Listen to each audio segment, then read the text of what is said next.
Sen de Yapsana Yemek Tarifleri kanalına hoş geldiniz. Bugün krepli tavuk sarma tarifi yapacağız. Ramazan'da iftar sofralarınıza çok yakışacak bu nefis tarifi ayrıntılarını kaçırmamak için sonuna kadar izleyiniz.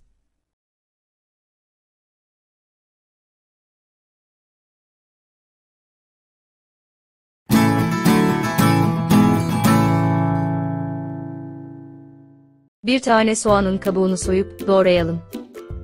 2-3 tane biberi doğrayalım. Tavaya 2-3 yemek kaşığı sıvı yağ döküp soğanı ve biberi tavaya alıp kavuralım. Bir tane tavuk göğsü kuşbaşı doğrayalım. Tavaya alalım. Bir tane tavuk göğsü ortalama 200-250 gram gelmektedir. 300 gram mantarı ve bir tane kabağı doğrayalım. Kabak ihtiyari istemezseniz koymayabilirsiniz. İkisini de tavaya alıp pişirmeye devam edelim.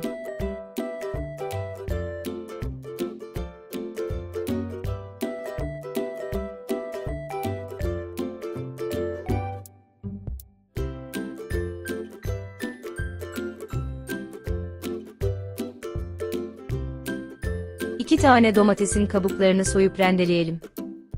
2-3 tane sarımsağın kabuklarını soyup doğrayalım.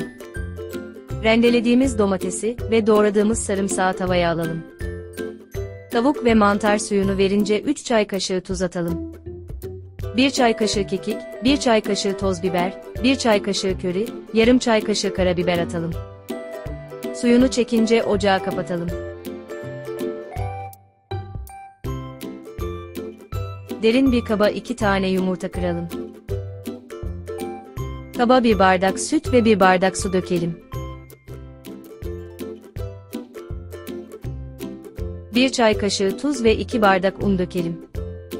Kabı iyice çırpalım.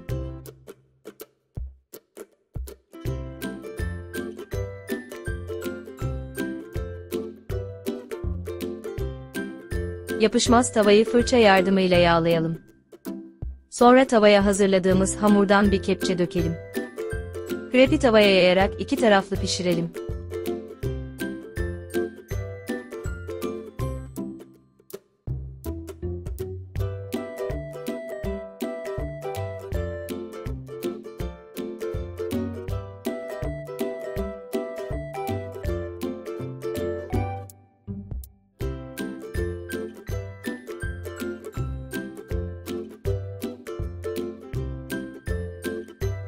Hazırladığımız krepi kaseye koyalım.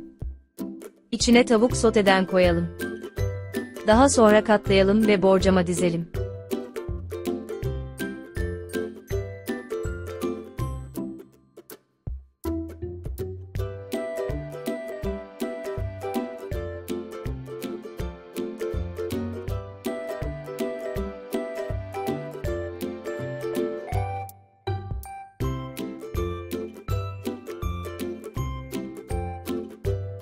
Özellikle Ramazan'da iftar sofralarına çok yakışan farklı, doyurucu ve lezzetli bir tarif.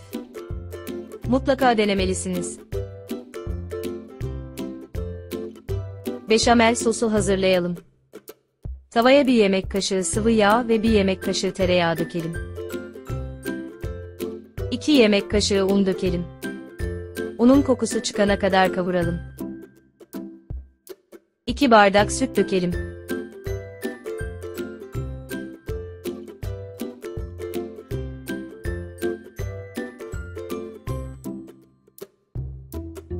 Karabiber dökelim. 1 çay kaşığı tuz dökelim. İsteğe göre bir tutam rendelenmiş kaşar peyniri koyalım. Göz kaynayana kadar pişirelim.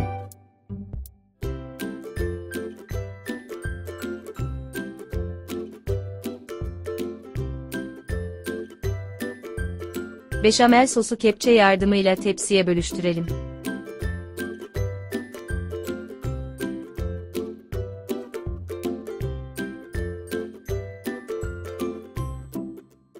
...100 gram kadar kaşar peyniri rendeleyip yemeğin üzerine bölüştürelim.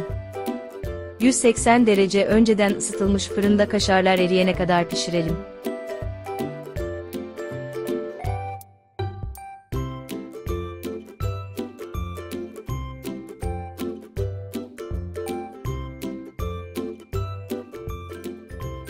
Tarifimizi beğendiyseniz sol alttaki beğen butonuna basmayı unutmayınız.